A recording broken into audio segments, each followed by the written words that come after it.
now is Dan O'Shea, retired U.S. Navy SEAL commander. Mr. O'Shea, welcome. Thank you very much for being here. How big of an escalation is this move by the U.S. Coast Guard? It is definitely raised the notch higher. It's tightening the noose around Maduro and his options. They're now seizing, economic revenues. Oil is about the only thing Venezuela has as a major export, and by seizing this, it just escalates the situation. And it is definitely a big move in the poker game they're personally playing right now between Maduro and President Trump.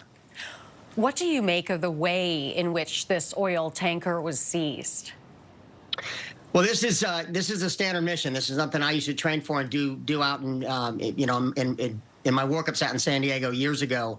This is called visit, board, search, and seizure. And what you see right here on the screen are elite trained soldiers. Those are, as I understand, not SEALs. Those are Coast Guard, special weapons tactic with a group within the Coast Guard, a special operations unit, and they have posse comitatus. They have the ability to arrest and seize vessels at sea, including drug runners.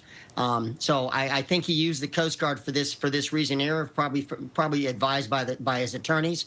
But the JAG, the Judge Advocate Generals, the lawyers in the administration. But this is a big escalation.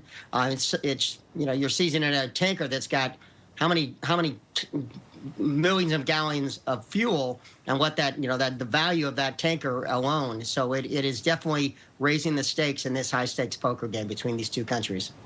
There is a large U.S. naval buildup in the Caribbean. How concerned are you that both sides may be preparing for war? Well, I think what we're not seeing and hearing is what is going on behind the scenes. What is the pressure? What's the valve option that Trump is going to provide Maduro to basically give up power? He's been running a corrupt administration for a long time. The recent Nobel Prize winner, Maria Maduro, the opposition candidate, she just collected her prize. She's got a world stage.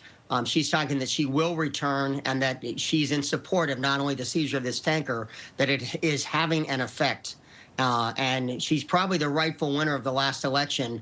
And come hell or high way, this is the U.S. administration may be the reason that democracy is going to survive in Venezuela. Interesting. We'll have to leave it there. Dan, thank you very much for your time today. Thank you. That is Dan O'Shea, retired U.S. Navy SEAL commander.